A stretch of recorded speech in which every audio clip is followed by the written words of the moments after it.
Bom, pessoal, boa noite a todos. A gente vai dar início, então, a mais uma sessão técnica do 11º EAT. Nessa sessão, a gente vai presenciar um trabalho que vem lá do Ceará, do Instituto Federal do Ceará. Ele é um trabalho cujos autores são Lamartine de Queiroga, que vai fazer a apresentação, Jesse Perbellini Coutinho, Felipe Almeida Lira, Denis da Silva, Francisco Laurindo Costa Júnior e Sandro Juca. Esse trabalho tem o título Sistema Embarcado Aplicado em Controle Joystick para o Computador. Então, tu tem 15 minutos, Lamartine, no finalzinho a gente faz as considerações finais do teu trabalho, então. Pode ficar à vontade. Obrigado.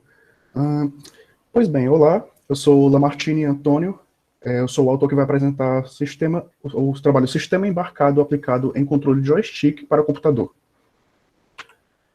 Aqui um breve sumário dos tópicos que serão abordados na apresentação. Começando com a introdução. Pois bem, esse projeto foi desenvolvido na disciplina de microcontroladores do curso de Ciência da Computação do IFCE Campus Maracanaú, no semestre de 2019.2, utilizando princípios da aprendizagem baseada em projetos. Para dar um contexto, controles estilo arcade são uma escolha popular entre entusiastas de videogames de luta, mas controles oficiais são muito caros e pouco customizáveis. Então, esse trabalho tem como objetivo e solução proposta produzir um modelo de controle de videogame no estilo arcade com qualidade aceitável para competição, preço acessível e possibilidade de futura expansão de seu design, compatibilidade e funcionalidades. Aqui citando alguns pressupostos teóricos, que seria interessante para o melhor entendimento desse trabalho, começando a falar sobre HID, Human Interface Device, que seriam dispositivos de entrada, de input do usuário para o computador, e algumas especificações técnicas a respeito desses dispositivos, e a respeito de microcontroladores, que é particularmente importante nesse trabalho. Um microcontrolador é um sistema computacional que é todo incluso em um único circuito integrado, um único chip. No caso desse trabalho, nós programamos o nosso produto utilizando linguagem C ao invés de assembly, visto que C é um bocado mais fácil de criar código ou de modificar do que assembly. Utilizamos alguma ferramenta chamada SAM USB, que é uma ferramenta para gravação desse microcontrolador, para gravar o programa que fizemos com linguagem C nesse microcontrolador. E essa ferramenta é bem interessante porque é de muito baixo custo a parte física dela e o software dela é completamente gratuito. Fora isso, citando alguns trabalhos relacionados, que todos os citados aqui usam microcontroladores nos seus projetos também. Seria o mouse controlado por língua, com foco em acessibilidade, feito por Horn et al. Um pequeno veículo autônomo, por Drugarin et al. E a construção de um volante para jogos eletrônicos de corrida, realizado com alunos do ensino fundamental e médio do Instituto Federal do Piauí, o Gomes et al. A respeito de materiais e métodos, começando pelo subtópico ferramentas do hardware. O microcontrolador que nós escolhemos foi um PIC 18F2550 da Microchip, e devido a essa escolha, utilizamos de uma placa de circuito toda construída com base nesse microcontrolador, além de uma placa de expansão. O protoboard, ele não está incluso no produto final, mas ele foi usado no desenvolvimento para testes desse circuito. Além de, claro, alguns componentes eletrônicos diversos, como fios, resistores, capacitores, etc. E, finalmente, a parte que realmente faz o produto ser um controle de videogame estilo arcade, que seria uma alavanca joystick e botões de arcade. Além da caixa de madeira para construção externa, que pode até ser feita com madeira reaproveitada.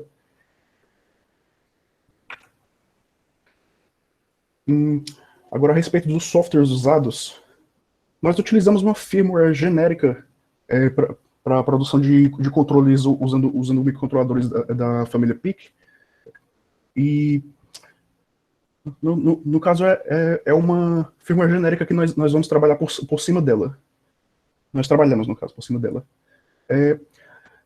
O ambiente de programação que utilizamos foi MPLAB, para a linguagem C. O compilador foi C18, que é para compilar a linguagem C especificamente para alguns microcontroladores. Nós utilizamos o software de gravação Sam USB e para testes do controle, utilizamos o driver padrão do Windows 10 para controladores de jogos. Que é a respeito das configurações.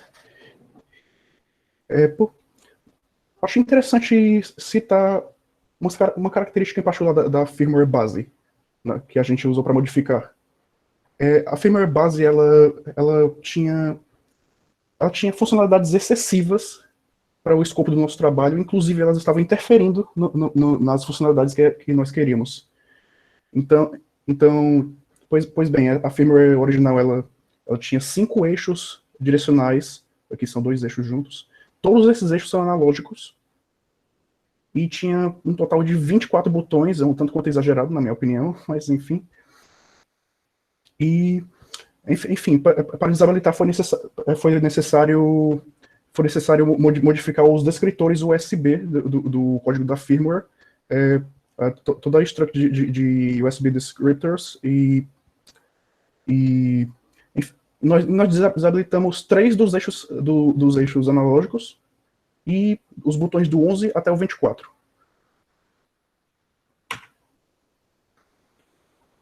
Aqui a respeito da montagem, isso é mais relativo ao direcional do controle.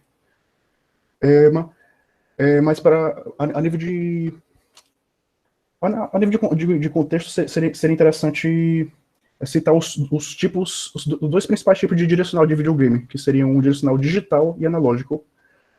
E a diferença entre eles é a seguinte: o direcional digital, a nível de componentes eletrônicos, ele seria equivalente a um conjunto de 4 botões. Um botão para cada uma das direções, que seria cima, baixo, esquerda e direita. No caso, poderia haver também como a dos intermediários, como uma diagonal de cima com direita, que seria realmente apertando esses 2 botões em simultâneo. Já um controle analógico, ele, a nível eletrônico, seria implementado por 2 pinos na placa na placa lógica, e esses pinos seriam associados diretamente a 2 eixos, que seriam o eixo horizontal e o eixo vertical. E para saber qual seria a direção exata que um eixo está acusando, a placa do microcontrolador mediria o nível de corrente elétrica que esse pino está recebendo. E com isso pode-se ter tanto a direção, que poderia ser esquerda ou direita, cima e baixo, mas além disso também níveis de intensidade diferentes, como, por exemplo, um pouquinhozinho para a esquerda, um pouquinhozinho para cima, enfim. A firmware base que usamos no projeto, ela originalmente tinha apenas inputs analógicos. O que foi um problema porque nosso controle ele precisava de inputs digitais. Inclusive, era a única possibilidade, de acordo com o equipamento que tínhamos e por causa da escolha da alavanca de joystick. Então, foi necessário fazer uma conversão analógico-digital que foi feita completamente a nível de hardware, sem mexer no software mesmo, nesse ponto. Apesar de que foram encontrados alguns problemas, mas encontramos eventualmente suas soluções também. Ilustrando melhor aqui. É uma imagem um pouco saturada, mas tudo bem. Aqui seriam indicativos de níveis de intensidade de corrente elétrica, passando por um pino em um único eixo como exemplo. Por exemplo, o eixo horizontal. Inicialmente, nós tentamos associar uma das direções desse eixo a um nível de corrente máximo que seria ligado diretamente na alimentação da placa. Fora isso, metade dessa corrente seria a posição neutra do direcional, que seria equivalente ao jogador não pressionar nenhuma direção, e para a direção contrária seria que seria o jogador fazer digamos que aqui seja direita, aqui seria esquerda. Nesse caso dessa direção contrária, é ligado o pino diretamente ao aterramento da placa, ou seja, corrente nula. O problema é que essa abordagem provocou um overflow no sinal na intensidade do sinal analógico do eixo, e o driver do Windows basicamente não conseguia interpretar esse sinal. Então tivemos que fisicamente moldar, entre aspas, essa corrente até chegar nos níveis exatos aceitos pelo driver. Aqui, passando pelas configurações, né, aqui foi como testamos inicialmente, que estava bem além do nível necessário. E primeiramente a gente pegou a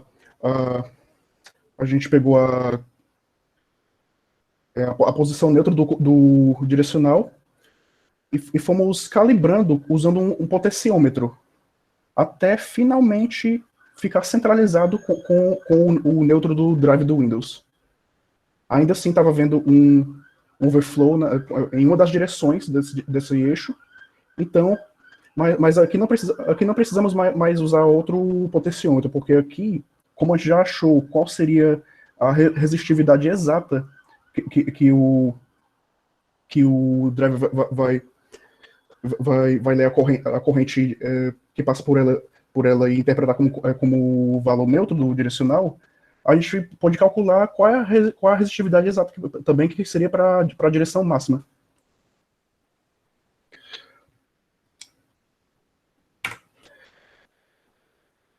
Aqui é um diagrama de como ficou esse circuito ao final, especificamente o circuito do direcional, até a placa do microcontrolador.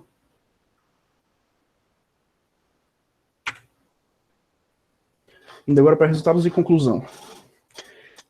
Aqui tem uma foto do controle, como ficou construído no final. Em teste prático, esse controle demonstrou desempenho satisfatório, isso no teste prático com os colegas do grupo em laboratório.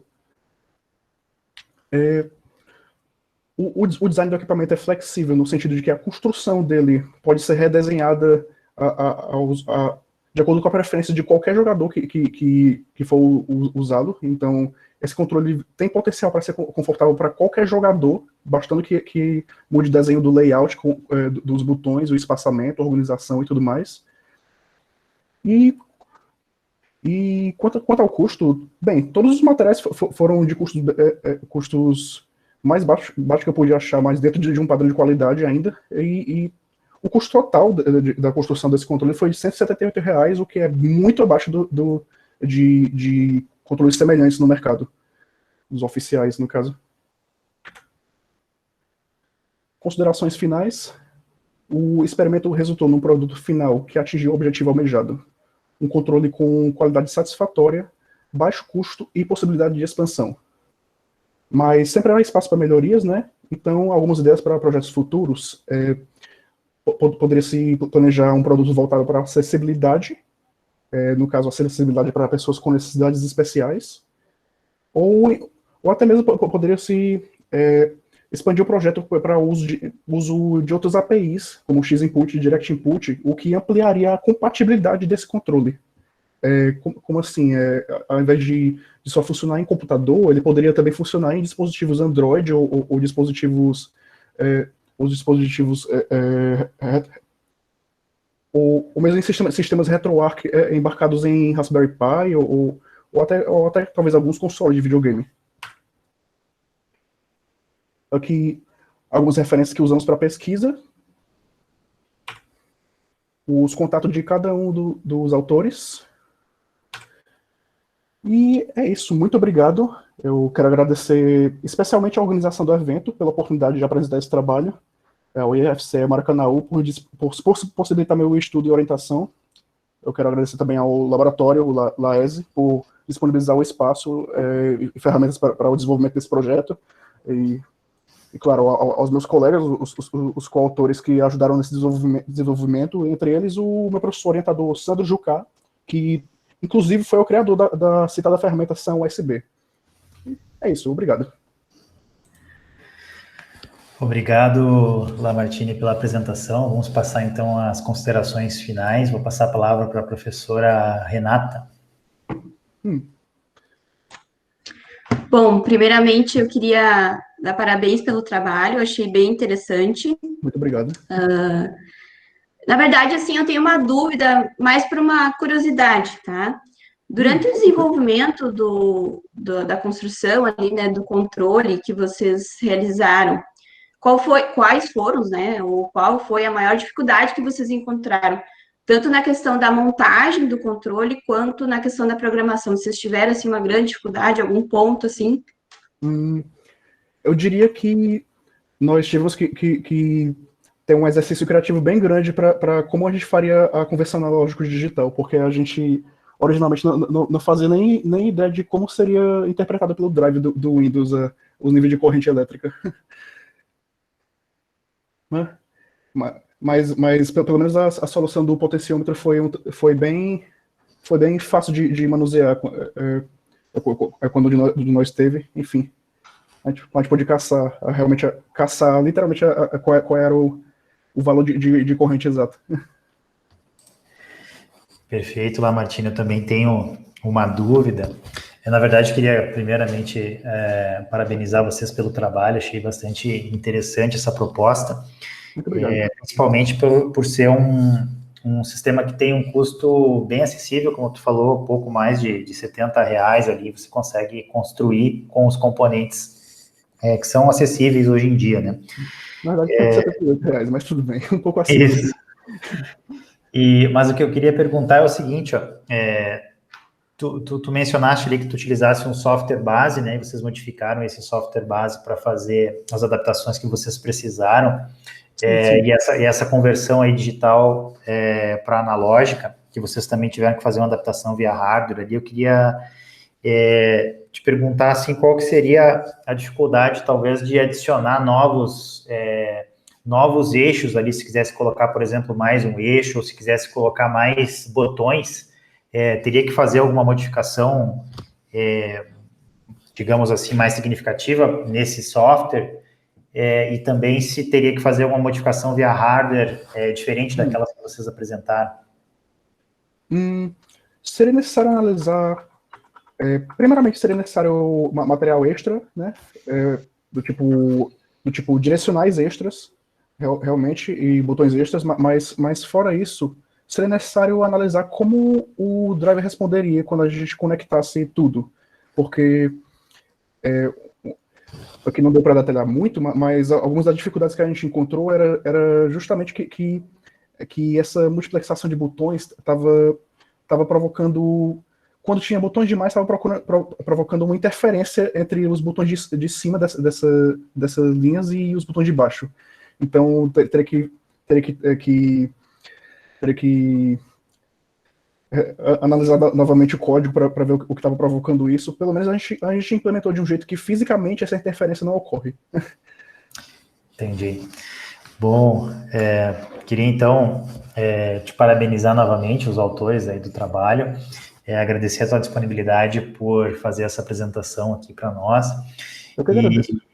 E também agradecer a professora Renata por estar aqui conosco hoje, e em especial os nossos espectadores que estão assistindo essa apresentação. Se tiverem qualquer dúvida em relação a esse trabalho, vai ser disponibilizado um fórum ali no sistema do evento, que vocês podem, então, colocar suas dúvidas lá, e os autores terão o maior prazer em respondê-las. Então, damos por encerrada esta sessão técnica do 11º EAT. Um abraço a todos.